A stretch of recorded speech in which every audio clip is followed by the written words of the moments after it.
Okay, are you guys ready? Yeah. All right, so just stay silent until I take off the video, okay? Okay.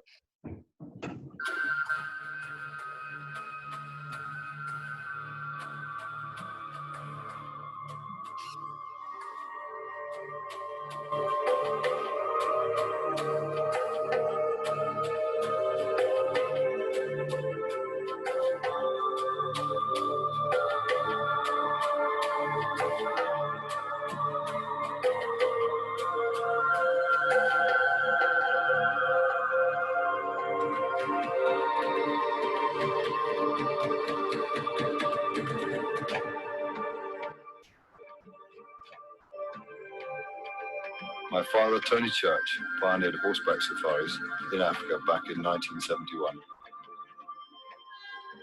For this fact, I'm truly grateful.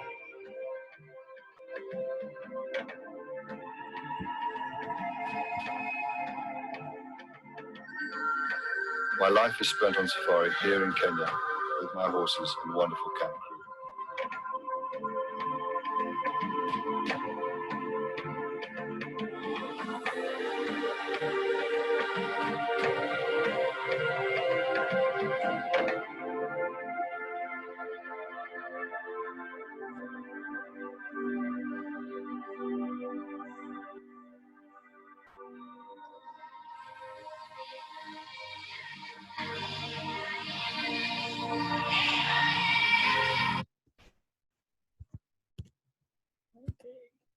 Welcome everyone to our excellent safari today, which is going to be the history of horseback safari in Kenya.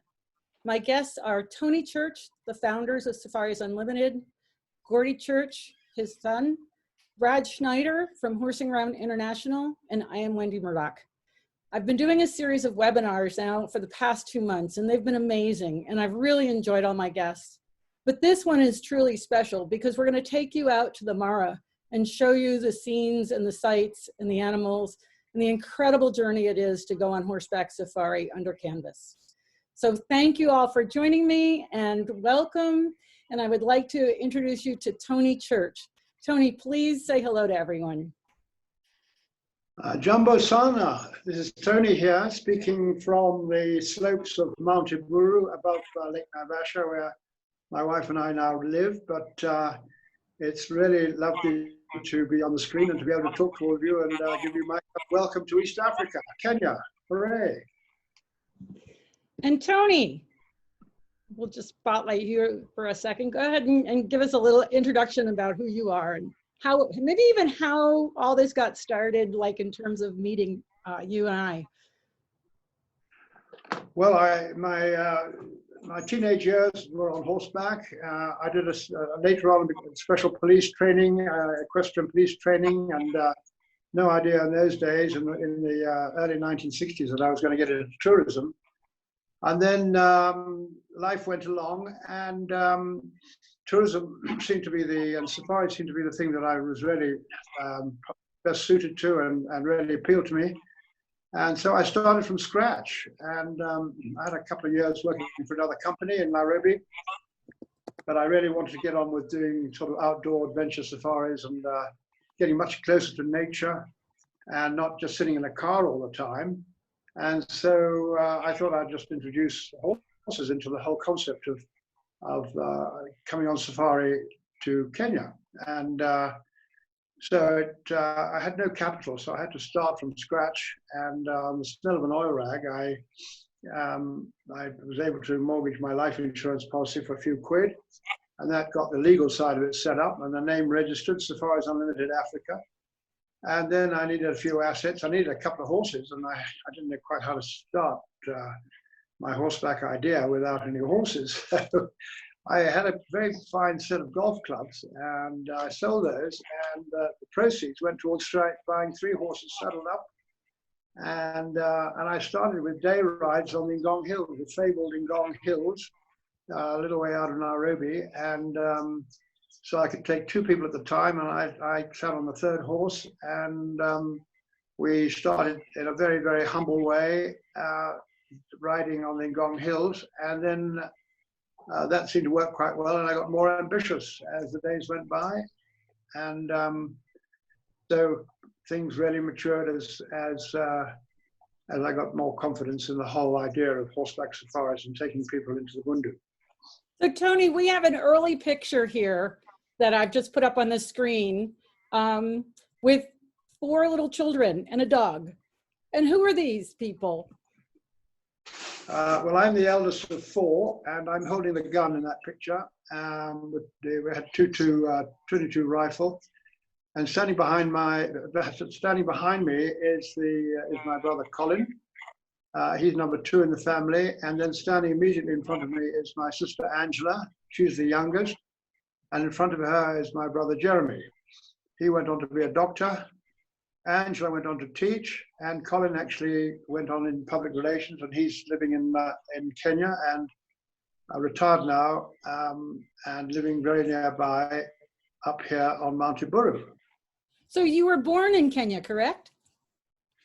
Well, not quite. I came back as an infant. I think I was conceived on the high seas because my parents were going back to England on furlough, and then I was born in England, and at the age of 6 weeks, I came back with them on a sea voyage to Kenya. So as good as being born here. So your grandparents came first, is that correct? No, my parents are the ones who came first. It would be Gordy's grandparents. My parents came here in 1932, and my father came alone, and then my mother, who was engaged to him at the time, followed a couple of years later, and they got married in Nairobi, which was a city then of only a few hundred people, a few thousand people, I should say, very small. And now it's a vast city, as you know. And then I was born in 1938, so that gives my age away, doesn't it? Yeah. So that must have been incredible to be in Kenya and Africa in that early period where it was much less populated than it is now, and there wasn't really any tourism, as to say, right? Well, tourism wasn't really in my language. I didn't know what it meant. I mean, I knew about things like communism and imperialism and materialism, but tourism was a sort of new word, and yes, and I felt right into it in the early days when these kind of outdoor expeditions were really taking off. I had a very good connection with the Sierra Club and mountain travel over on the West Coast, and then I had some wonderful safaris with an organization called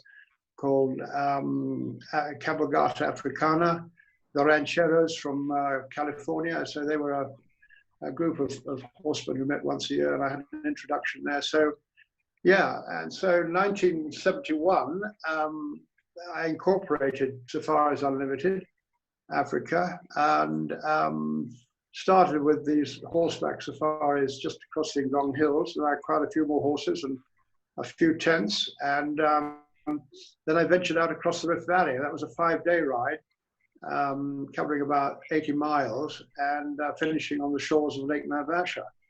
And they were wonderful safaris. And those days, of course, there's a lot of game down beyond, we started really from the outskirts of Nairobi, and within a very short distance, we were in game country. So what year, I just put a picture up, I think it's not the one behind you, behind your chair there, but this would have been a very early on photo from safari, right? The one I'm looking at now? No, yes, the one with the elephant. Yeah, that's this one. That picture I'm looking at now on your screen is one of our Saises facing off against a big bull elephant. And what year would that have been? The one behind me is... No, this one here on the screen. Yeah, sorry, start again.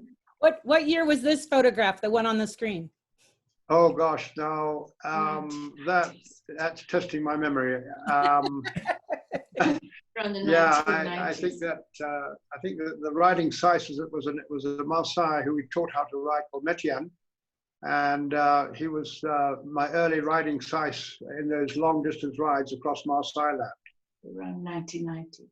So that's a little later. I'm not sure I have a picture from the very early years here, but I'll look through the pictures that I got off the website.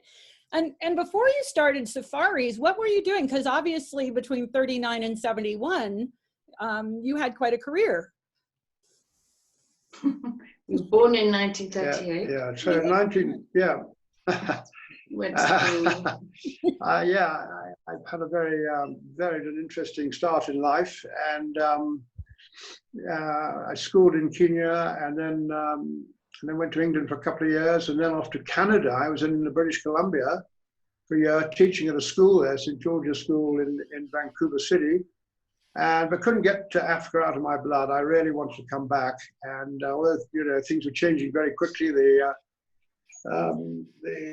British Empire was being dismantled, and things were changing very quickly. But I still felt that I wanted to be part of a new, evolving Kenya, new evolving Africa, and so I came back and I joined the colonial police force in Rhodesia, southern Rhodesia, now called Zimbabwe, and I wanted to do some kind of service. I did 3.5 years there. That was followed by getting back to Kenya, which I was longing to do, by which time all the rest of the family had left. I came back as the only member of our family to return first. And I ran a small tea estate for 3 years. And it wasn't until 1969 that I really started in tourism. I had led a couple of safaris before for a big company called United Touring Company in Nairobi. I'd led those while I was still employed on a tea estate, but I took leave and started guiding safaris. And one of the first ones was alumni group from the University of California. And we started in Addis and went all the way to Cape Town. It was mostly by air and by train and by car, but it was a wonderful kind of introduction to East and Southern Africa. So when did you discover your love for horses? Well, I'd started riding a bit when I was about, I suppose about 8 or 9, 10 years old. We used to come to a ranch here in the Rift Valley where they had horses. And they were great friends of my parents, had 8,000-acre ranch here near Lake Naivasha. And I did a bit of riding. I was never very confident then. As a boy, all the girls seemed to be able to ride much better than I could. And then later, when during the the sad years of the Mama emergency, my father was seconded to do special rehabilitation work for detainees down on the Athi Plains, south of Nairobi, and that was an area that was covered in game. It was as good as the Mara is today, and we were posted down there, and we had horses for recreational, really, and that's when my brother and I would ride out on the plains and chase game, and our big sport was to see if we could get up to a zebra at the flat-out gallop and catch it by the tail. And that was our sport in those days. We were sort of teenagers, mid-teenagers, and that's how I got a real love for being out in the wide open plains and galloping with the game. It was just a sensational experience. And of course, I had no idea that I was going to go on and run horseback safaris as a career. But that gave me the confidence and the understanding how horses reacted to the game and the game reacted to horses. Yeah, because that's always a big question for people is that they ask me is, how do the horses respond to the game, and are they nervous?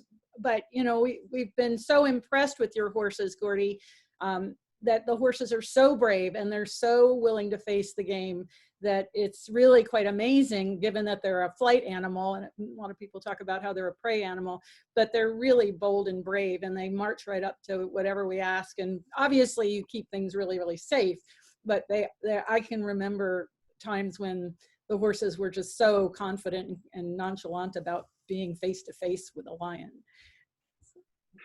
Yeah, well, at first, of course, we found that the animals that really worried the horses most were giraffe.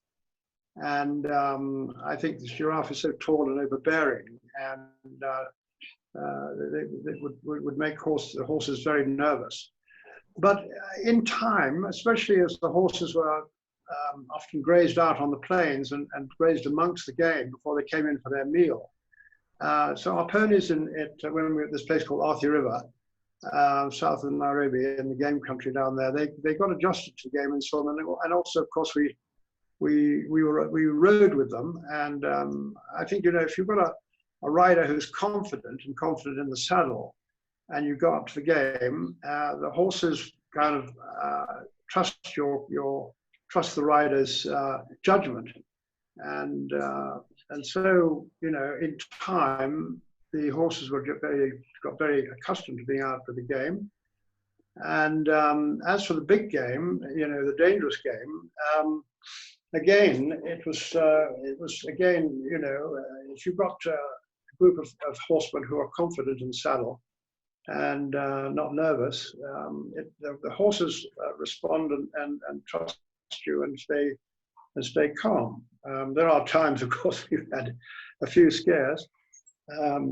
We've all had to sort of disperse with a charging elephant or something, but you know, I can say that, you know, after all these years, we've never had any kind of fatal accident or any kind of a really dangerous situation. And it's just been the most remarkable way of covering, you know, big distances away from all the kind of civilization, away from vehicles on the roads or fence lines or telegraph posts, you know, just huge spaces and great open plains and into the forested country. And never have we had a serious accident. Knock on wood. And so the name of Safaris Unlimited and our particular speciality, which is being on horseback, gained a great deal of popularity, and people had more and more confidence and belief in what we were doing.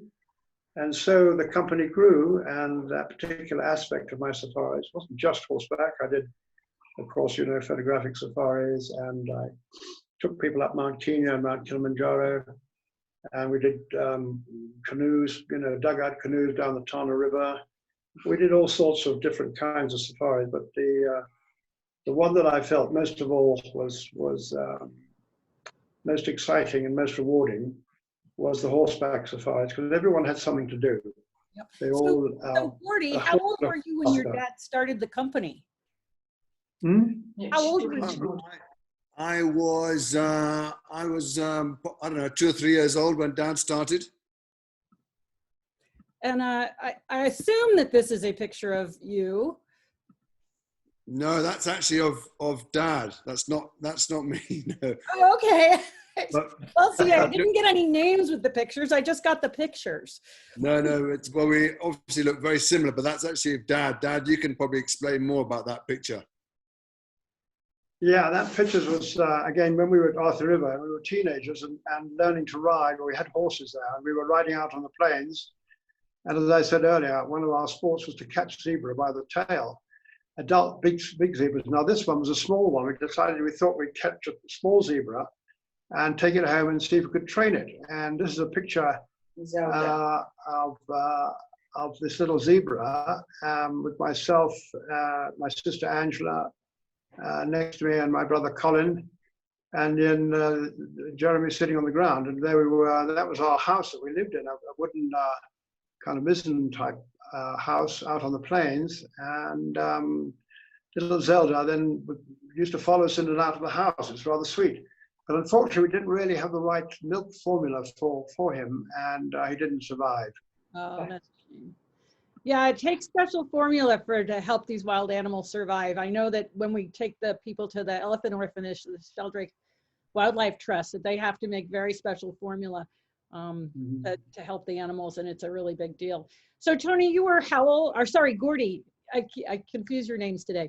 You were how old when your dad started the company? I must have been about 2 or 3. And so you probably didn't go out with him in the beginning the way your children have gone out with you.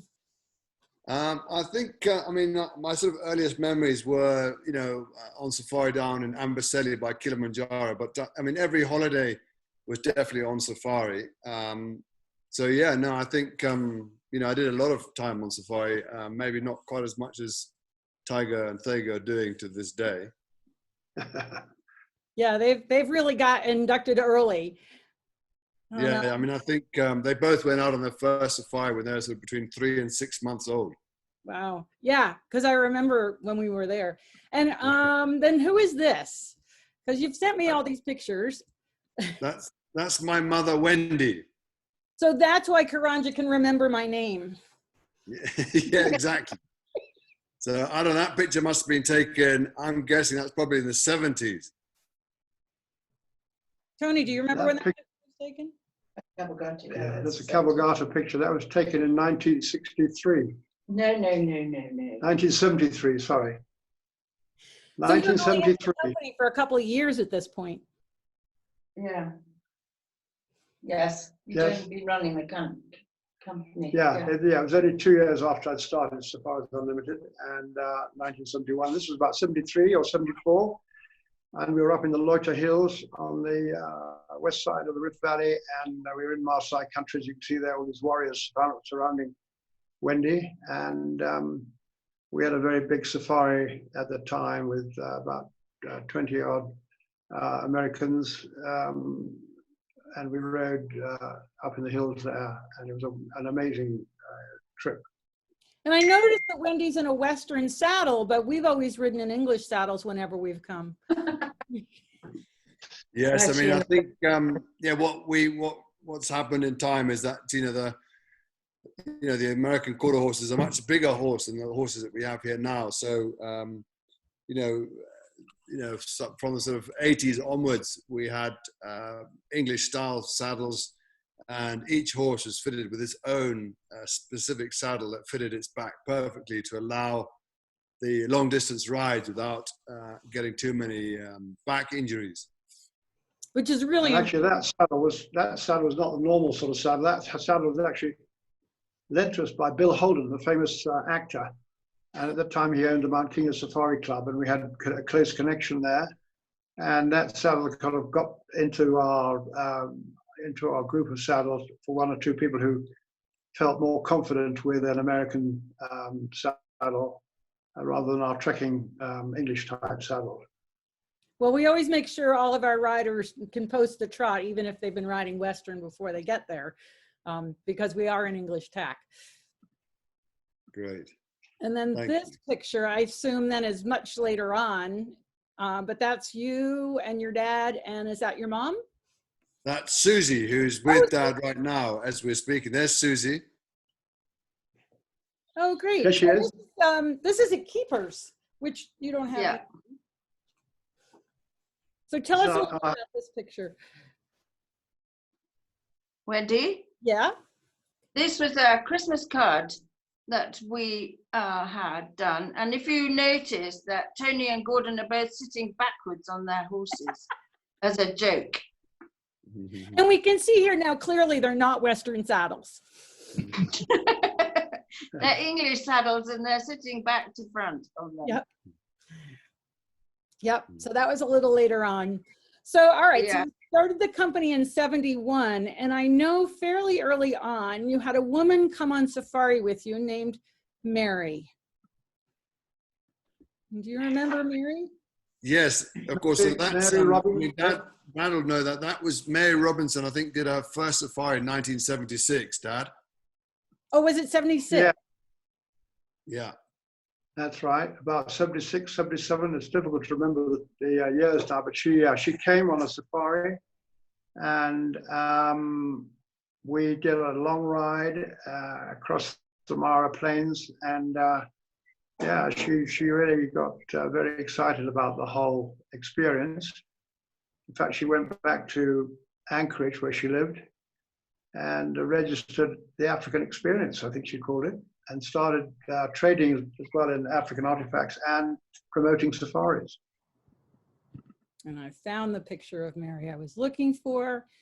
So this is one of the pictures. Mary passed last year, and she was interested. She's the reason that I wound up in Africa, because Mary, I met at a Tellington Jones clinic, and she said to me, how would you like to take a group of people to Africa? And of course I said yes. And that we did 2 safaris in Botswana, but then in 2008 is when we started coming out to Kenya with you all with Safaris Unlimited, and we've been coming ever since.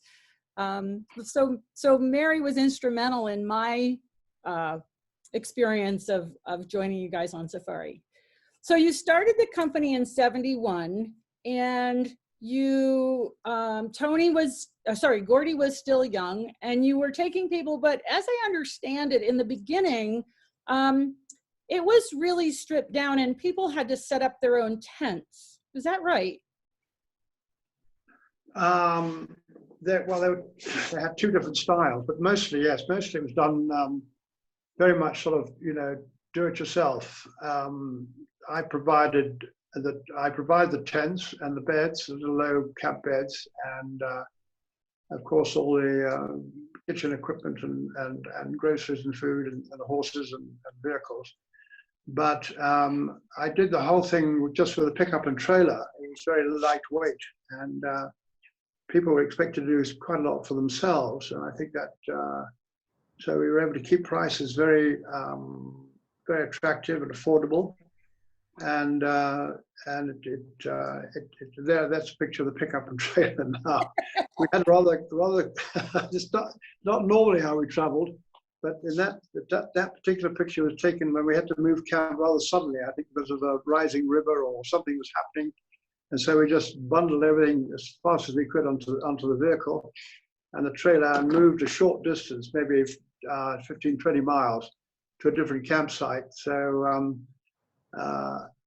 that's when that picture was taken. I know Gordy rather likes that picture, but in fact, it does create a certain amount of atmosphere of those early days. Yeah, it's really quite impressive that it was pretty simple back then. Yes. And then when did it start to change? Because when we go now, we're in the lap of luxury. I mean, we have hot water bottles in our beds, we have gourmet food. So there was a change that occurred in safaris. Well, I did do some very luxurious safaris for the ranchero people from California, and but by and large they were really few. They were only about, I think we did 4 in the course of about 10 years. They were very expensive kind of expeditions, but and very comfortable. I think it was really Gordy elevated the whole thing. I think people were expecting a bit more in the way of comfort, and I was certainly getting older and enjoyed the extra comforts, and so the style improved in that sense, and providing the comforts that you enjoy today. Yeah, that's how it happened. So this might, I don't know what year this is, but this would be when things aren't as luxurious. That picture, yeah, that's the sort of every so often we're confronted by very muddy tracks when we're trying to move camp from one camp to another. Everyone's off on horseback riding across country. We're desperately trying to get our equipment to the next campsite, and here we were, in fact, in a lot of trouble with this very wet, muddy road, and that's where, of course, you can see all the equipment was actually under canvas in the back, and a few tents were loaded onto the roof rack above the cab. And that picture, in fact, it was actually not taken on a horseback safari, it was on another safari, but it gives you an idea of some of the hazards and obstacles and difficulties we face behind the scenes. And very often the clients and riders wouldn't know what we're going through, but this is the kind of thing that happens as we're on one of these long distance rides. And then it looks like things upgraded here. Well, yeah, that again was much the same period, but those are vehicles. They're custom-made vehicles by Indian coach builders in Nairobi. So that's a Land Cruiser pickup with a station wagon body built on the back, and those were my earliest investment in the early days, the end of the 1970s, and these two cars were taken on that magnificent mountain, Mount Ololokwe, sacred to the Samburu people. And yeah, that's a cars and that has been an improvement now. As you know, Gordy's cars are very smart. Well, that's just it. Every time it seems like things get upgraded. And this is a much newer picture here. Let me see, make sure I got my screen share working right. Even though it's black and white, those are the newer vehicles. Yeah, these are newer vehicles, and obviously here the the horses have arrived for a sundowner or maybe for lunch, and the vehicles come around with the picnic things and meeting under a prearranged tree in the middle of the plains, and that's just a lovely picture of a normal day out on the horses. So, you know, when you use black and white for photos, sometimes it's deceiving as to the period that we're looking at. You know, it's but I love the black and white pictures, and I think they make things very elegant. So, okay, so you started in 71. Gordy was young. You were really roughing it in the beginning. As I understand it, people had to pitch their own tents and break them down when they had stripped down. And then a friend of mine actually went on safari with you many, many years ago. Her name is Linda Tellington Jones. Do you remember that safari? Linda Tellington Jones. Yes. She's a very dear friend of mine. And she went on safari with you a long time ago. It was probably back in the 90s. But she did tell me about an experience with her shirts, with the whole group's shirts. And maybe you don't remember that. And maybe that's a good thing. I remember her safaris, some of them very well, and the fun that we had. You need a bit of a clue about the shirts. They were. Well, they wanted a better tan. Can you ask the question again? So they wanted a better tan. So they rode without their shirts. But maybe that's too far away to remember. Yeah. But I don't think we do that anymore. I haven't seen that on any of Gordy's safaris. No, we did have that with a French group that I did some years ago. It was 3 or 2 generations of a French family came on a riding safari, and you know how the Europeans an excuse to whip their tops off they did. So on that trip, the entire girls of that family took their shirts off and rode bare-breasted across the Masai Mara. Anyway, needless to say, my eyes were all very much focused forwards rather than backwards. So yeah, I mean, lots of things can happen on safari. Some of them planned, some of them unplanned, some of them a surprise, and some of them a planned surprise. I mean, I know that when we ride with you, there's always a little something that you do that's special, whether that's, you know, having Bloody Marys at a little rest stop or sundowners or that sort of thing. So it seems that over the years, Gordy, things have really changed in terms of the sort of, it's more glamping than camping. And I think that's one of the things I really like about it, because I'm not really much of a camper. Yes, I think, you know, what happened is that over time, you know, maybe with the advent of, you know, the movie Out of Africa, you know, after that, you know, the whole sort of safari theme took off. And so we wanted to run with that and offer these mobile safaris that came with a lot of style, but were very comfortable. And of course, that's what, you know, people like these days. They want to have a nice double bed and they want to have ice in their cocktails and, you know, eat fantastic food and ride amazing horses. And, you know, more of an endurance ride, but more of an experience where, you know, we're riding with big game and yet, you know, doing it in style, but not getting away from the fact that it's a, you know, a mobile safari, which allows us to move, which is what makes it so special.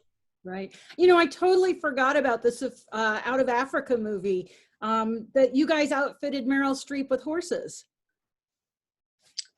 We did, Dad. You might want us to talk about that because that was more your time. I was still at school, but yeah, absolutely, Dad. Yeah, this was in 1985, and Universal Pictures got the rights with Robert Redford to create this wonderful film, and they approached me to provide all the Somali ponies, and which I was happy to do. And so we really gave up the horses for 6 months because Redford said he didn't want to wait for me to come back from the Mara with my horses. If he wanted to film the following day with horses, they had to be on site. So we we allowed Universal Pictures to manage the horses, which they did very generously. They took over everything, all the maintenance and veterinary and feeding and so on. And I concentrated on a few photographic safaris, which I had booked, and that was all good. And we had Meryl Streep, and we had Robert Redford knew how to ride pretty well, so he didn't come over to our farmhouse or the castle where we lived to brush up on his riding. But Meryl Streep did, and so did Michael Kitchen, who was also one of the leading actors. And they came over. I was away a lot of the time, and Meryl Streep came and had some riding lessons with my assistant Tristan Vorsboy, and then the main film turned out to be a huge success, and won an Oscar for in 1986 for the best film of the year, and that really boosted our image, and it boosted tourism in general in Kenya. That was a most amazing film, and it's one that I still recommend to people, as well as the book. I have it on audio, and I listen to it in my car, and I can't tell you who read the book, but the imagery and the beauty of that story, I think, sings to everyone in terms of Africa. That's the call, the siren call in many ways for many people. So you mentioned Tristan. He was working for you. When did Tristan start to work for you? Because he's actually been a pretty big figure on the Mara as well. Yeah, he joined me in 1984 and worked with me until 1991. And then he went out on his own. But you essentially were the one who started safaris, horseback safaris in Kenya, and worked out all the details, honestly, because you'd been doing it for 15 years by that point. Yeah, I had established all the riding routes and where the waterholes were and the best campsites, and had established the whole concept of riding on horseback safely, and with moving camps, mobile camps, and Tristan came and I was getting very busy, so he was a great help to me for 7 years. Then he chose to go alone, and so we kind of parted company, but we continued to cooperate after a little bit of difficulty the first year or so, because it was all rather sudden, but we then worked closely together, and and he did very well. It was nice to see him doing so well and advance the whole idea of cross-country riding. And so what year is this photo here? This is kind of a typical day of going out to the picket line to get your horse and go out and ride on the Mara. But this picture was taken down on the Mara River, which is sort of just behind where the camera is, and those are some of the earlier tents. When we were starting to upgrade to bigger tents for the more conventional canvas tent, and the picket line was here in front. Sometimes we had to put the picket line very close to the tents in order to protect the horses from lion and hyena that would come around prowling around at night. So it was important that we kept quite close together. But you can always have someone guarding the horses, and I know Gordy is very careful with the horses and made sure that there's always someone there to keep track of them at night, which is obviously very important. So Gordy, what's the the standard kind of routine you have to make sure that the horses stay safe? So at night we have at least 2 to sometimes 4 multi-warriors who positioned around the picket line. They build a fire, and we then surround the picket line with an assortment of different lights. Some of them are solar lights, some are flashing lights. And then my tent with Felicia is positioned at the end of the picket line. So we're all close at hand to keep any nocturnal big game, from causing a ruckus with the horses. So, and that system has worked pretty well since Dad started in the early 70s. So I know that people, your guests, can go out to the picket line and they can talk to the Maasai and sit by the fire, but sometimes a little unexpected extra event happens, as we had on one of our safaris, where what was her name? She was with another woman, but apparently she wound up with a marriage proposal. Do you remember that? So, no, you'll have to remind me what she wanted to marry a Maasai, did she? No, the Maasai wanted to marry her. She just went to sit by the fire. The next thing she Yeah, well, of course, that nocturnal work is, it's quite challenging for the Maasai. So if a guest pitches up at the fireplace at night, they get talking, and of course, it's all very romantic under the African stars. I'm not surprised he asked her to marry him. Yeah, and so you have a really good relationship with the Maasai, and I think that that's one of the things that's so important, is that the way you work your safaris, you work in company with the Maasai, because we're traveling on their land.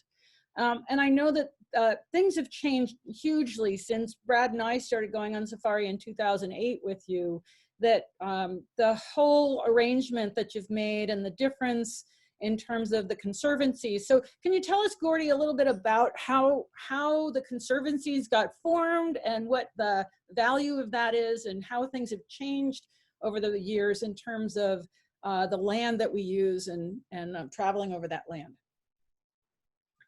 Yes, I think in the sort of early 90s, the president at the time decided to give the individual Maasai title deed on their land.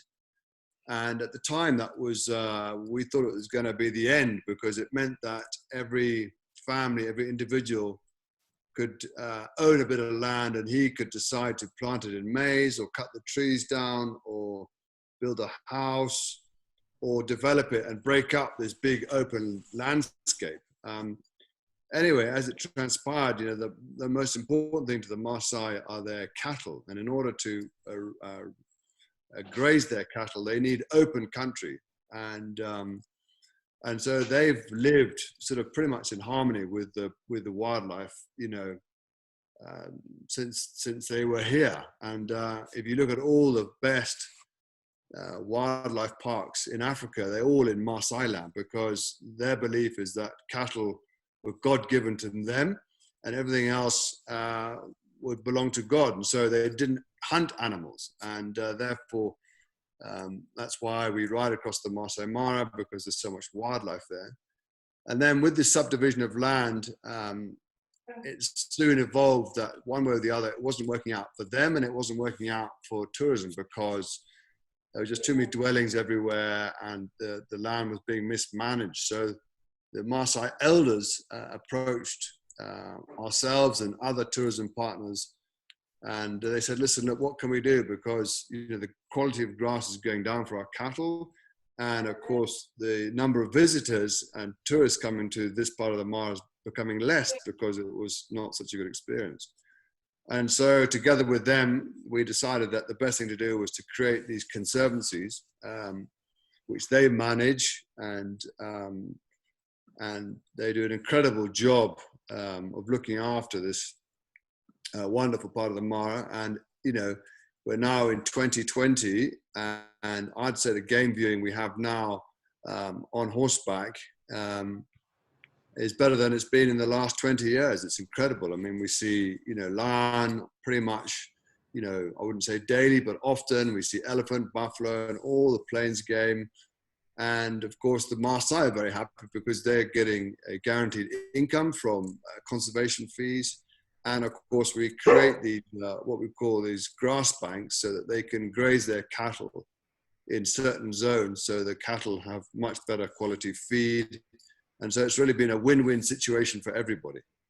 Yeah, so I don't know if you can see this picture here, but this was taken at the Mara River, and we were there for this. I took this picture, and what was so amazing was to watch the Maasai bring their cattle down to water them in the river. The hippo were in the river, there's crocodile in the river, nobody bothers anybody. And then they did rotational grazing. And so they would then go back and we'd see these temporary bomas that look like glorified round pens, only really beefed up.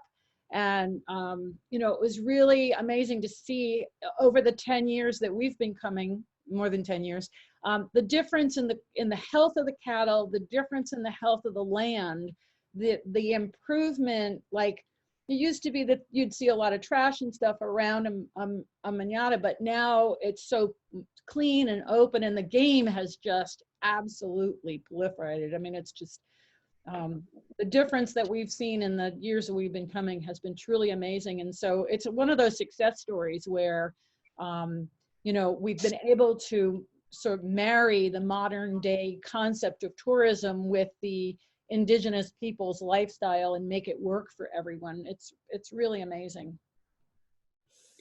No, absolutely. I mean, it's a wonderful success story. So much so that the whole concept of these, what we call community conservancies, is spreading. The philosophy, the theory of it is spreading across the Kenyan landscape. And what's so exciting to see is that we're getting more and more wilderness areas being set aside by the local people, the local communities, who now see a direct benefit of having wildlife. Whereas before, you know, if a lion was there and started eating their cattle, then they'd spear that lion, and of course, you know, that would be, you know, have a detrimental effect on the whole industry.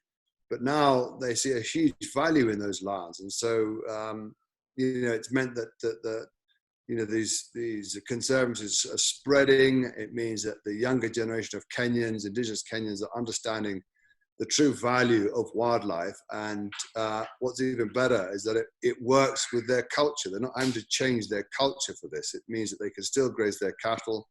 They can still move freely over their own land.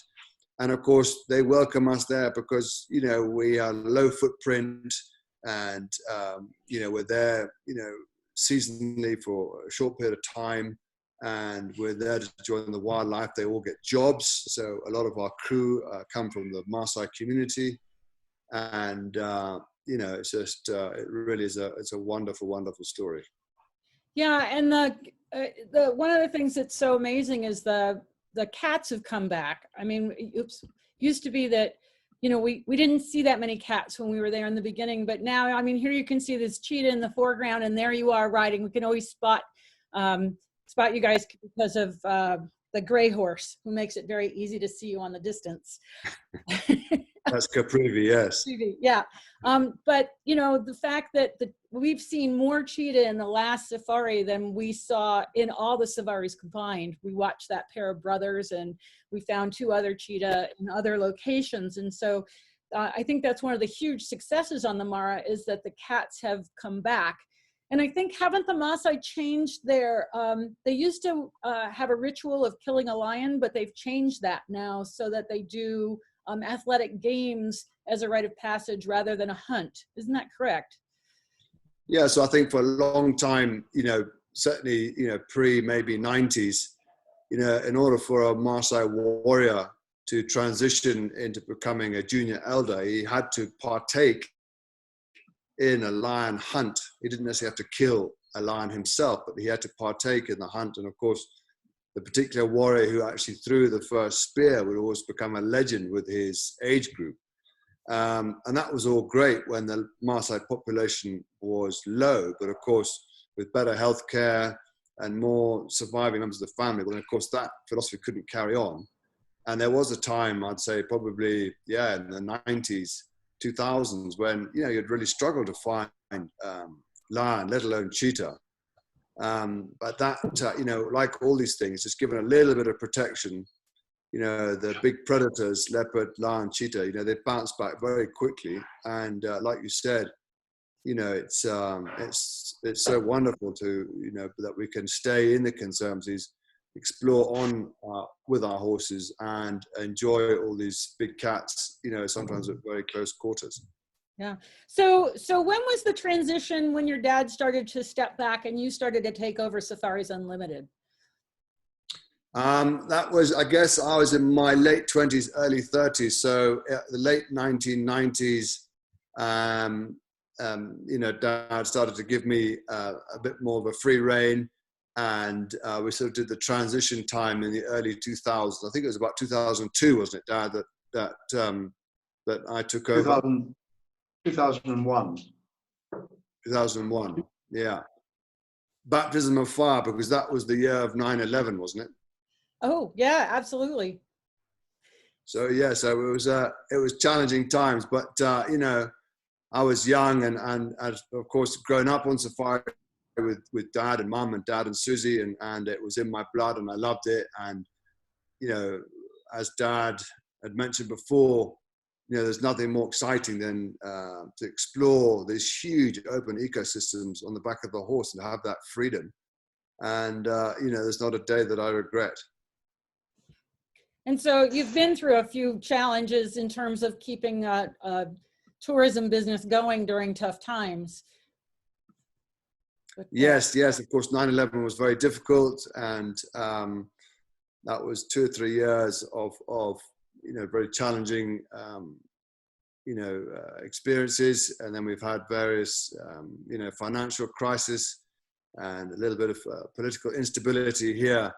But you know, the thing about Kenya in particular is that it always bounces back. It's a combination of the wildlife, it's a combination of the people here, and of course, you know, of course, the local people. You know, they are such wonderful folk that you know, are kind and compassionate and very proud of their country and very proud of their wildlife and very proud of their culture.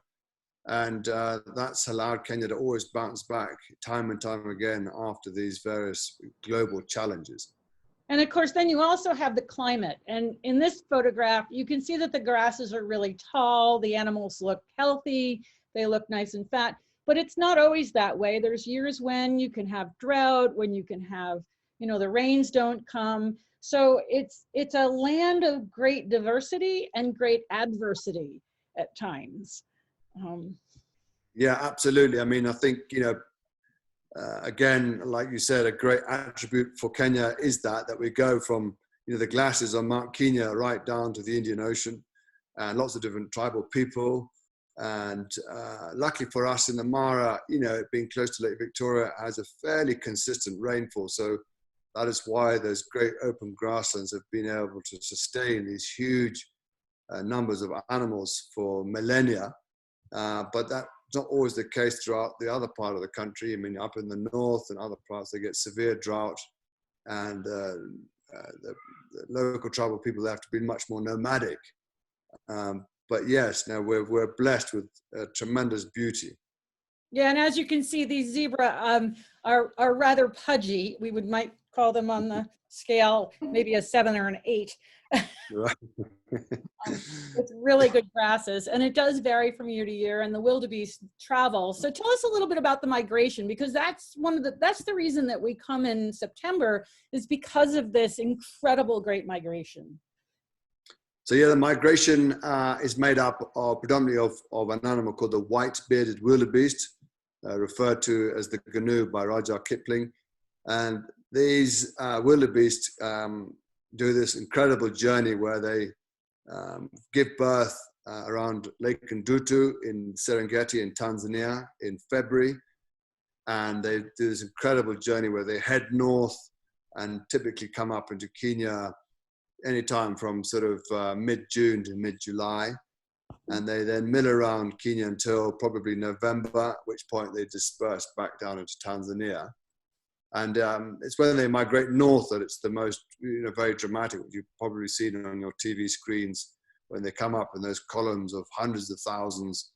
And alongside them, they come with Thompson's gazelles, they come with zebra, they come with topi, they come with some of the nomadic lions, and it's really an incredible wildlife phenomenon to witness, especially from the back of a horse. Yeah, and that's the reason why we come in September. That, and because in the wintertime, a lot of my guests can't get away from their farms, so it's harder to come in the wintertime than it is in the summertime. I know that one of our guests has been twice. That's her reason. But here you can see this incredibly open plain. Maybe you'll just describe where this is. I think we're in the Mara Triangle. Yeah, this is definitely the triangle. This is, one of the incredibly beautiful parts of the corner. It's of the Mara. It's underneath a serious escarpment. This part of the Mara has a very high rainfall and very nutritious and rich soils. You can see the long grasslands there with bands of thick forest where the Mara River meanders its way through this landscape. You can see a lovely herd of elephants and very, very beautiful scene. And you can see way off in the distance a mountain called Kokar, which is actually in northern Tanzania. So one gets an idea of how vast this country is. Yeah, we've actually followed the migration and had to drive down to the Tanzania border because they do migrate. And so, when we go, it's not predictable where they're going to be because of the rains, because of the grasses and that sort of thing. So many times I can recall that we actually didn't have one camp and moved forward so that we could be with the game. And it's always varied. And I think that's one of the things that is so amazing about your safaris is that you can cover the same area over and over again, but it's never the same twice.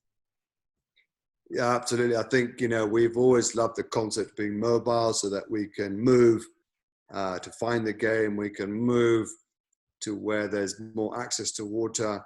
And of course, it's the whole adventure and the whole experience of being on the move and having the luxury of a crew to help us who can actually, be part of that experience. And I've just been joined by my little daughter, Tiger, who knows exactly, how this whole mobile safari stuff works. Is she going to be the next leader of safari when you're going to pass it on? Or is it Tiger? All right, there you go. It's our next generation, right? Where's Simba? There's no Simba there, my boy. That's my son Thago asking about where the lions are. Saw the picture. Well, that would be a dream, wouldn't it, for them? And there's no doubt in my mind that the wilderness will be there, and the wildlife will be there. And if that's something we say I'd love to do, then of course that would be brilliant. So I'm just going to share this picture. I had it up, and that's where he saw the lion. He looked at the screen. And, a lot of people ask us, how close do we get to the game and is it dangerous? And what I always tell people is that you provide us with a thrilling time, but you never put us into danger, which is one of the reasons that we ride with you is that, we want to have a good time and we want to see the game, but we don't want to put ourselves in a poor position. And a lot of people look at this picture and think that we're a lot closer to the game than we are. But Brad took this picture from the vehicle with a nice lens with my Nikon camera. And so just tell us a little bit about this picture and what you're watching and reading to know that we can be where we are in this district. Dad, can you answer? I'm a bit distracted here. Okay, let me start again. So something about getting close to the horse, go close to the lions with horses. Yes, a lot of people ask us, what about the lions? And they're, I've used this photo before, and it either draws people in or freaks them out. Yes, I think what's really important about this wonderful image is that this is a ride in big game country, and we do not take beginners. But having said that, the beautiful thing about the Mara is that it is an open landscape and there's a lot of food for the lions. So, it's not like these lions are hungry. It's an area where we've been riding now for almost 50 years. So we know the prides of lion, and of course the lion know us. And, from one cub generation to the next, we've been able to approach these lions, obviously from a safe distance, but enough so that we can enjoy the whole experience and have that excitement of being on a horse and being up to these incredible cats. And you can see the lions there, couldn't be more relaxed, and the horses too. I could see one of the horses is actually, feeding. That's the one you're on. Yeah. And of course, the idea is that, we don't want to harass the wildlife. It's all about, being with the game and that sensational experience of sort of feeling like you're at one with the wildlife. And this is really the ultimate scene when you can approach with 10 plus people on horseback to some land in the open country, and what a wonderful excitement that is. Well, and of course, we didn't just rush up on them. We stopped well far away, and then we gradually, as you watched them, and that's one of the things that I really appreciate about you, is how aware you are of your environment, and you're able to read the game, the weather, the rain. I can remember a couple times you said, time to put your raincoat on. I think, luckily, I've spent my whole life on safari, and you learn from mistakes, of course, and you have these amazing experiences, and it's allowed us to manage these situations, and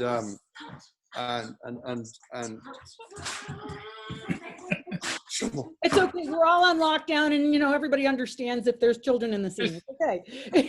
more cooperation with the lion than the kids. Absolutely. No. Much easier to control a pride of lion than it is to control my own two children. But yes, you can read the signs from any animal, whether it's a hippo, whether it's an elephant, lion, whether they feel comfortable with your presence, or they're getting agitated by the way that they look at you, the way they move, their body language.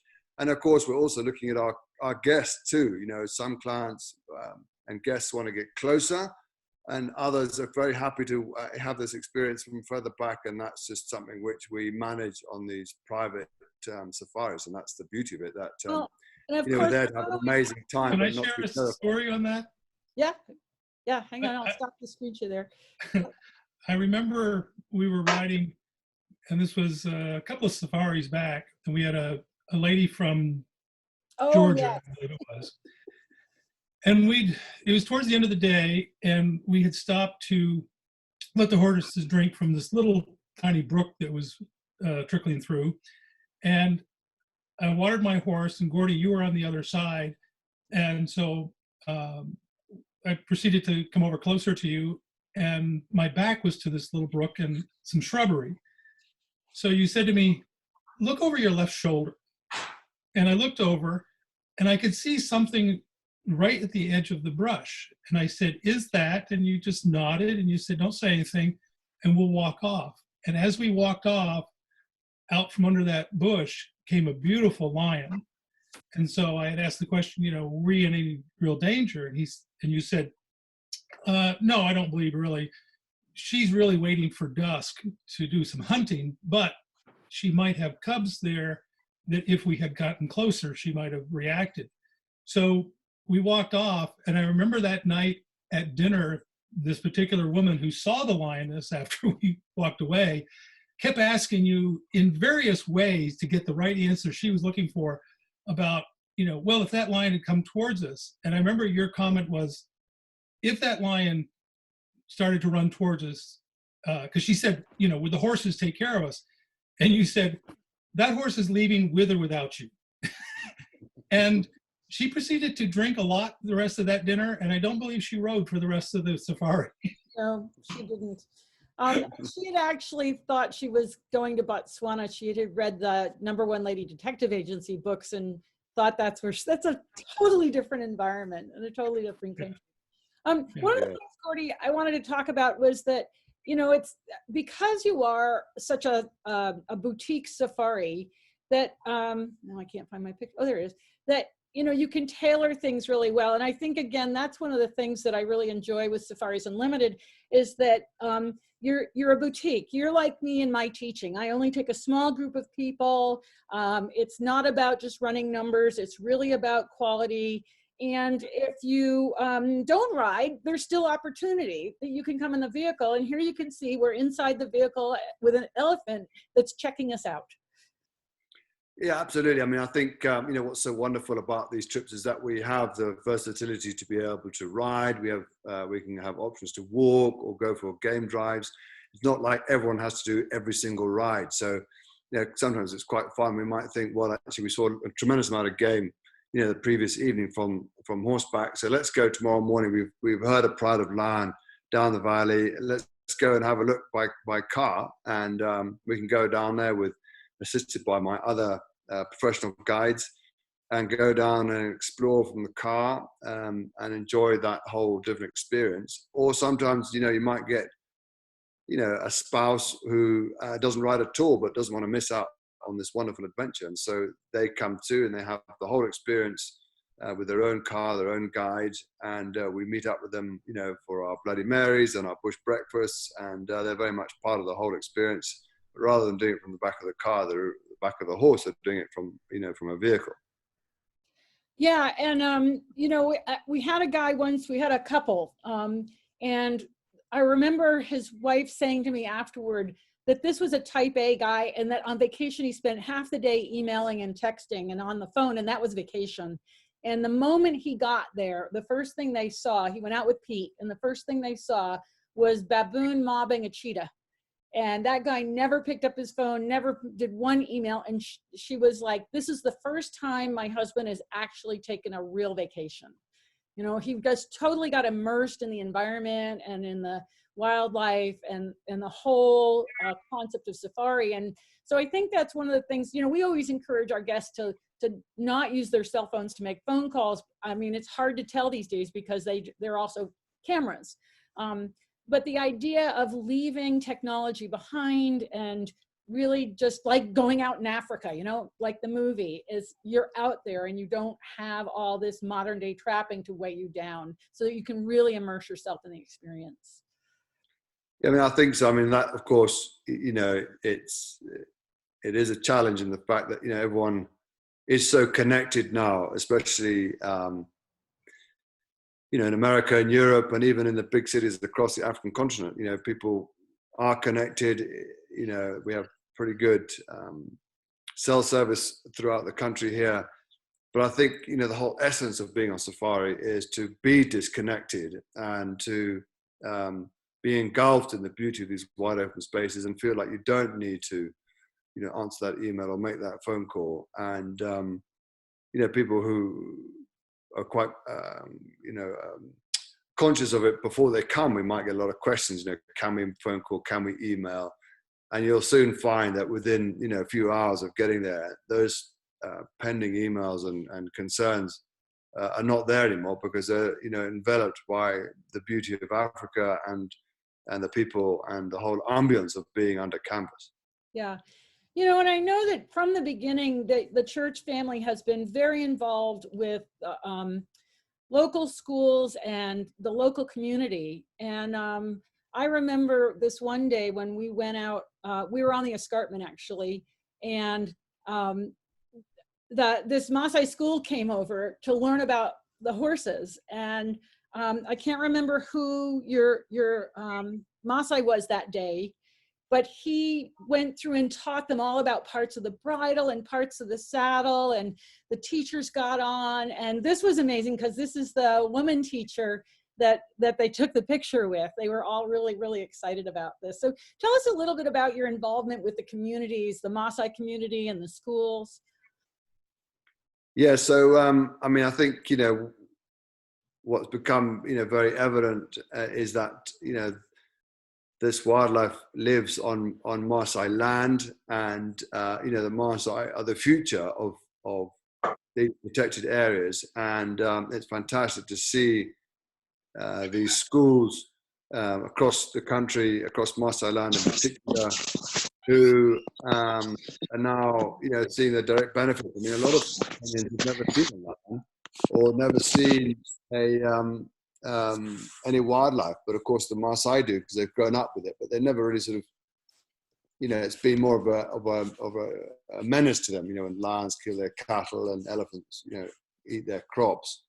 But now that's changed, and even since Dad's day, we've had a lot to do with the schools that are very located in remote places across Maasai land, and through the help of our guests, we've provided school desks and paid for additional school teachers, and sponsored a bunch of them through the Maasai Guide School, which has been fantastic. And of course, we try and employ as many of the Maasai as possible. And a lot of the kids that were in that previous picture will go on to become rangers, will go on to become wardens of the Masai Mara, and they'll go on to become active members of the tourist industry and leaders in their community to help protect and to thrive in that combination of tourism and their culture. Yeah. So, it's been fascinating because we've gone to different villages and we've gone to the schools, and I know that the one thing that's of particular interest is making sure that more girls go to school, because that's something that has not been culturally acceptable, that the girls usually come out of school very early, and that you're working toward that as well. And it's really nice to see that woman as a teacher, because that serves as a role model to the girls, that they can actually, improve their life and go on to be something. Absolutely, yeah. I mean, it's, in tradition in the Maasai culture, the girls, get married when they're fairly young. But that, of course, is changing now with education and opportunities for them, to get jobs, not necessarily just being at home. And, we've got some, across the Kenyan tourism industry, we've got a bunch of fantastic girl guides who are Maasai, and a lot of them working in the industry, and and all aspects of Kenyan society. Females are taking a very dominant role, and ultimately, that is crucial for the survival of these wild places. Right. And so, the thing about your safaris is that it's this really interesting experience of, adventure, excitement. Here we are crossing the Mara River, and seeing the beauty and the amazement of the land and the openness. And I always tell people that when you go to Kenya, when you go to the Mara, you can take it at so many different levels. You can take it at the level of the skies and the openness, the level of the plants and the trees, the animals, the bugs, the flowers, the birds. There's so many levels that you can view this land from. And every time I go back, it seems like there's another layer, another level. It took us 8 years before we actually crossed the Mara River with one of my groups. It seemed that kept not happening for a long time, but we finally did it, and we've done it twice. And a lot of people see this picture and they go, well, aren't you worried about hippos and crocodiles? Dad, what do you want to have to say about the river crossing? Well, I think that the river crossings always are part of the sort of the climax of our riding safaris. And we are very careful not to go into waters obviously too deep. I've had one or two rather unfortunate experiences, being swept away when I haven't made the calculation correctly, and but survived. Yes, I think that the river crossings are crossings that we are quite familiar with, and the crocs and the hippos tend to stay away from these areas that are slightly shallower, and the crocodiles are very well fed on during the times of the migration, and these horses and people are probably quite intimidating to a crocodile unless it was really hungry, because we're quite a lot bigger than a wildebeest or a zebra. And I think the crocodiles would rather leave us alone than to make any kind of attack or approach. Yeah, of course. And when we're doing these crossings, like Dad says, it's a spot that we've used over a number of years, and we cross with power, as you might remember me saying. So we don't, we're not there fiddling around in the water and having a swim. And, we ride across as a group. There's normally quite a lot of commotion. And, often we're observed by the hippos who are either upstream or downstream at some distance. And of course, that's, it's all part of the exciting adventure. So I know that recently there's been a lot of talk. People are concerned about what's happening with the giraffe and the bushmeat trade. You know, we're fortunate enough that in the Mara, there's no formal hunting. So just tell us a little bit about the situation with hunting and poaching and how that is being handled in Kenya. So Kenya stopped big game hunting in 1977.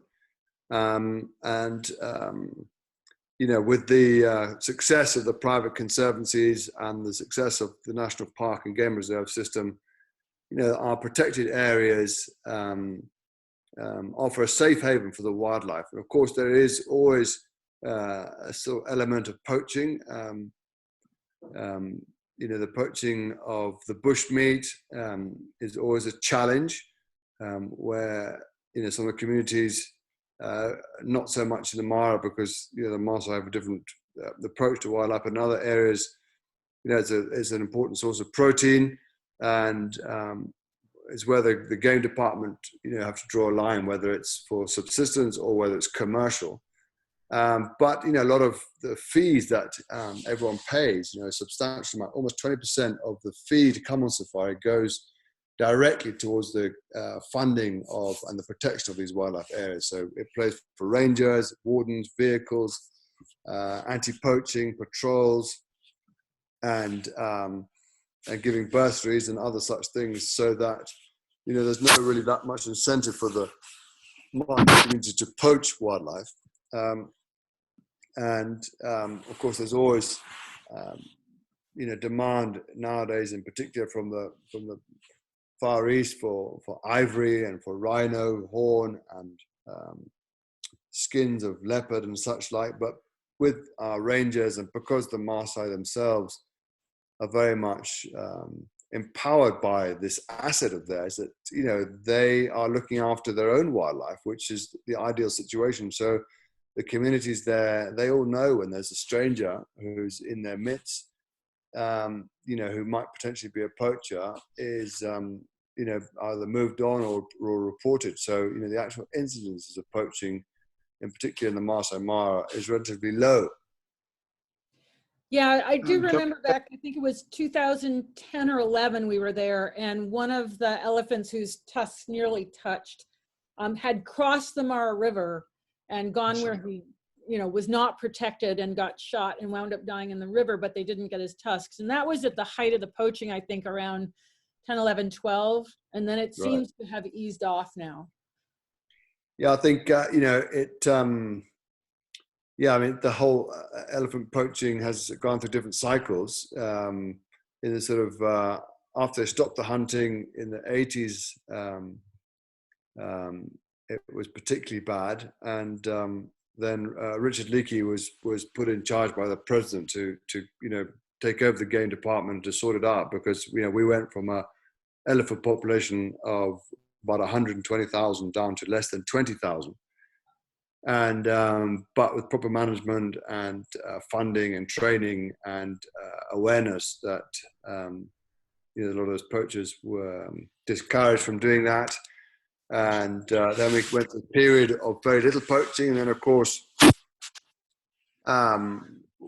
when elements from China then came back to Africa, and you know, demand for those exotic species went up, and initially caught us by surprise because we weren't really prepared. A lot of demand. People wanted ivory and rhino horn and python skins and other such things. So you're right, you know, about 2010, 11, that was a bad time. But of course, you know, they're on top of it now, and you know, things are looking fantastic in that regard. Do you know what the elephant population now is, roughly?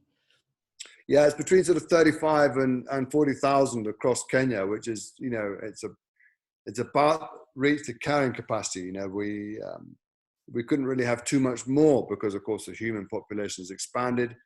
So we have a very healthy population. You'll find a lot of big herds of elephant have lots of young in there. And of course, as the conservancy concept is expanding, then it's providing, you know, more room for these elephants to move and to live in. Yeah, and so there's always that struggle of management, finding the middle ground between the human population and the elephant population. And I know in some places that elephants have moved because of civil unrest with people, and then they cause crowding, and then you have a drought. And, you know, in the States here, we all get emotional when we hear that an elephant might be culled, but, you know, it's all an ecosystem that has to balance out. If you have too many elephants, they're going to decimate the landscape, and then there won't be food for everybody. And so, you know, management, it comes down to finding that balance of management between herd population size and availability of food. I mean, they would starve Yes. if you ran out. Yeah, that whole what we call human wildlife conflict is very much you know, an ongoing issue. You know, a lot of our parks, or most of our parks, are unfenced because we like to keep these ecosystems open. But it does mean that you do get rogue elephants, for example, who move out of the Mara and move up into areas where crops have been grown, and they become troublemakers. But they're, you know, as things evolve, you know, we have something called the Mara Elephant Project, which is a fantastic organization which works very closely with communities, and they have a small helicopter, and a lot of these troublemaker elephants are collared, so that when they do wander off, they get a signal, a GPS signal that says, right, you know, this is, you know, bull number X, you know, he's heading across the escarpment and he's about to go and crop raid. So he gets in the helicopter, and then he'll push that elephant back. And of course, that stops that elephant getting poached, and it reduces the conflict between the communities and the wildlife. You know, I remember when we were camping on the escarpment, I woke up really early and I walked out of my tent, and here these two young bulls were trotting down the hill, and they had clearly been up to something they shouldn't have been doing, and they were like rushing back into the safe place. Yeah, no, those you know, elephants, they're no fools. They know exactly what's going on, and they're very clever. And you know, it's a bit of game of sort of cat and mouse, isn't it? Yeah, it was so obvious that they were like not where they were supposed to be, and they had better get back. That was just really quite fun. And so, you know, it's really an amazing thing to have been taking people on horseback safari to such an incredible place for so many years.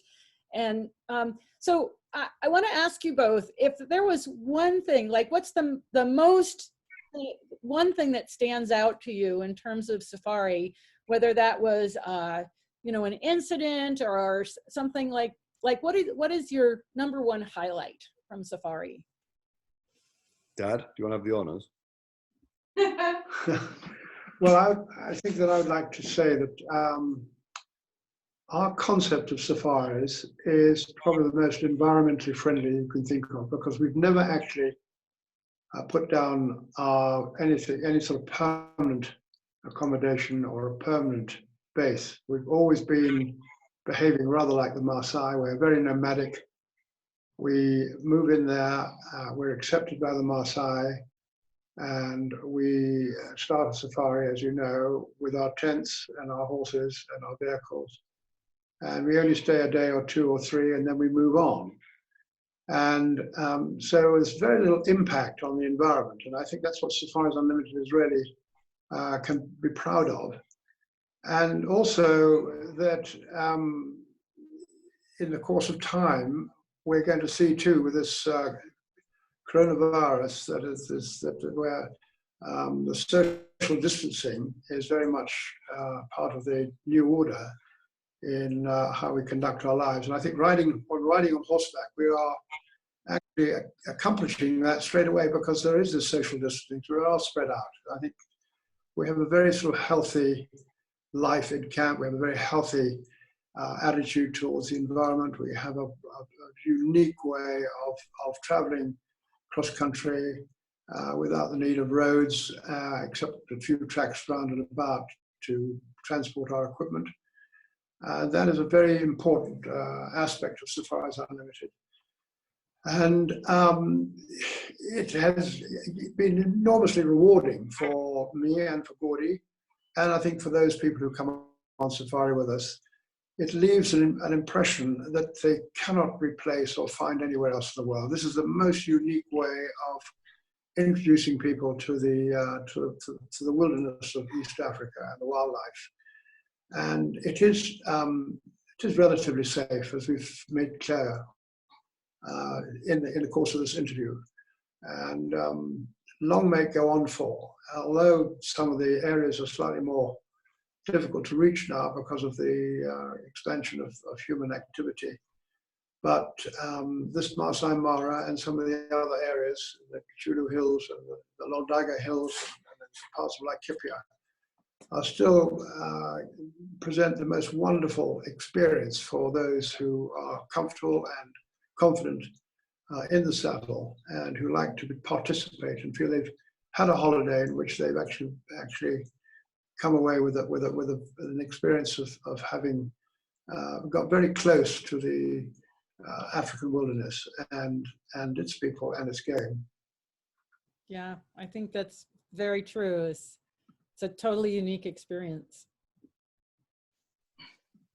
Gordy? And I think, from my perspective, I think, it's just remarkable that, now in 2020, we can still, have this amazing experience with our horses, which are so well schooled and trained by Felicia.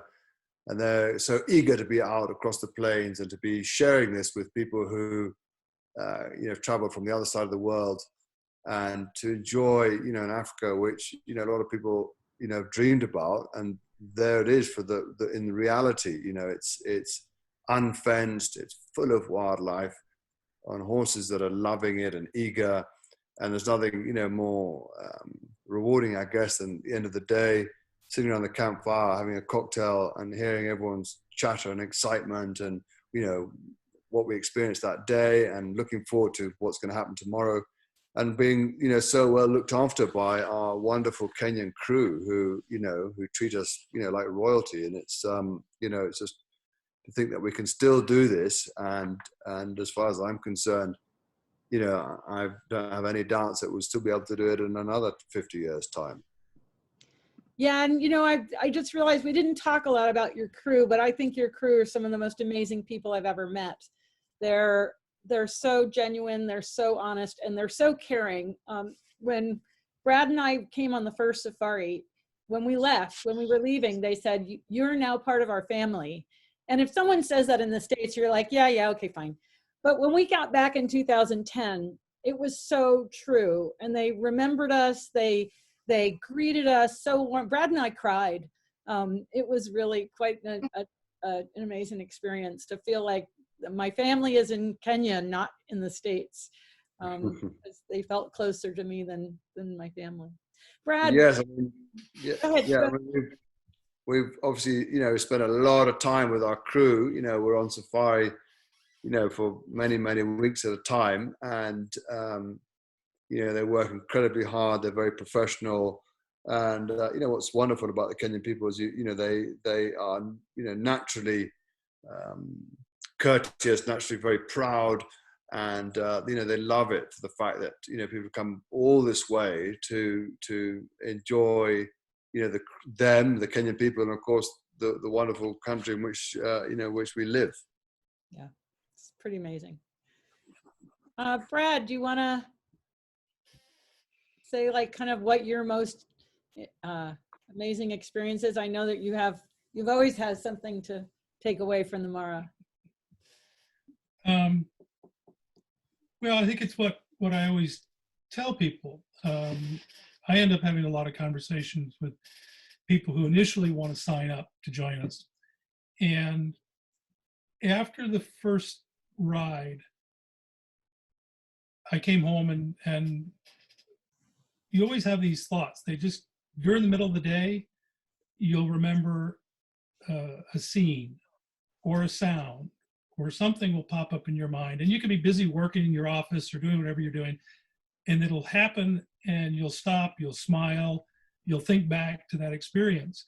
And what I've come to learn and what I love about the Mara and what I always share to people is, and Wendy's heard me say this so many times that she rolls her eyes, but, and Tony, I think for the years that you've spent traveling the Mara, and Gordy the same, I always tell people the Masai Mara is not simply a place on a map. It's a living thing. I can't describe it any other way. But what I always tell people is when you go to the Mara knows what you need to go away with. And we've had guests who contacted us after a ride and said, oh, I've quit smoking. I've done this. Family issues that have been festering for decades, they've confronted them, resolved them, and moved on. And so the Mara gives back to you in a way that is very difficult to describe. But for me, the two things that happen when I come out, and one is that when we drive into camp, I'm back with my family. I feel very connected to the crew and the horses and everybody, so I very much enjoy it. And the other part is when I come back to the Mara and I know that I need to do this on a regular basis, is that I recharge here as well as here. It's something the Mara gives me, and that after a trip, when I come home, I'm just full of energy mentally. I take on tasks and just, engage in life in a different way. So it's a wonderful experience. And even if you only do it once in your lifetime, thankfully we get to do it many times. What are we up to? 6, 7, 8. And our next trip is going to be 2 rides back to back. So we basically got, 20 days that we're going to be in your hair, Gordy. But it's so exhilarating. And again, everybody who comes, it's fun to watch people see things that we've seen multiple times, but to see them through our guests' eyes. And that's always enjoyable to watch and to hear what they say and hear what they've seen. So I am most appreciative, Tony, for what you started and what, Gordy, you are continuing on. And I hope that we make a lot more trips together. I look forward to it. It's just such a wonderful place. And I will say, as Gordy mentioned, the Kenyan people, for all the trips we've made, I've never encountered a rude Kenyan. They've always been polite. I've never had a bad experience with anyone that we've dealt with, or we routinely bring all of our guests through the Serena Hotel. The staff there is wonderful. They take good care of us. We love going to the elephant orphanage. That's always a nice treat. But even just generally the things that we do, coming to Kenya, it's a decompression. And, we have to sort of organize our lives to get us in that window to come. But it's so rewarding. And, and Gordy, you and Flick, I grew up without a brother. And so Gordy, I told you this one time, you're like a brother that I've never had. I just don't see you often enough. Well, we've got those dowers ready for that 20-day stint in the Mara, so we got to get ourselves stocked up. You better. Well, this has been just really wonderful. I love the fact that we can use technology nowadays to be on the Mara with you. And, it started out, I have to thank Mary Robinson, because she was the one who said, how about taking a group of people on safari? And if she hadn't asked me, none of this would have occurred. So Mary was instrumental. And then, of course, you and Mary conspired so that I would take over Horsing Around International, as I had no plan on taking on yet another company. But we took over Horsing Around International, which Mary Robbins started, and we continue that tradition of going out to the Mara with Safaris Unlimited. It's something that we look forward to year after year. And as Pat Loftus, one of our first guests, you might remember Pat from 2008, he was Mandala. We knew Mandala was going to roll in the mud, and he did. And the grooms washed off the horse, but Pat had to roll in the grass. But Pat always says, after the marriage of his wife, marriage to Franny and the birth of his first daughter, that going with you on the Mara was the most exciting things he's done in his life. And every time I go and visit them, which is quite often, the conversation always comes around to the Masai Mara, to Gordy, to Safaris Unlimited, and to the incredible experience that you create for our guests to keep them safe and have just an amazing time, and to all come home enriched for it with a lifetime of dreams, fulfilling that bucket list. You know, and it's really something amazing that you people continue to do and to provide for those of us who live in quite a different world. So I thank you, Tony and Gordy, for keeping the tradition alive. And I know those two little ones are gonna keep it going. It's obvious already. And thank you all for spending this time with us. It's such a pleasure to be able to share the experiences that we've had on the Mara with all of you. And so in closing, I just want to thank you and say Jambo. And hopefully someday you'll join us with Horsing Around International on the Mara, and we'll be able to show you this amazing experience with Gordy and crew. Thank you all for joining us, and have a great day. Thank you, Wendy and Brad. Thank you so much. We look Thank forward you. to having you. Yep. Good. And Tony, we're going to meet this time when we get there, okay? Yeah, Deb, we're going this fall. We're going in 2020. We have 2 groups going and we're full, but our next trip is going to be in 2022. So we go every 2 years on the even numbered years, because I have an event in Germany in the odd number years. So if you want more, and we have a guest who is signed up for 2022.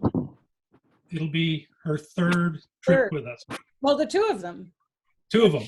Yeah, They're coming. It'll be their 3rd trip with us. Yep. So if you want to know more about Safaris Unlimited or Horsing Around International, you can go to safarisunlimited.com. You can find them on the internet. They have a YouTube channel.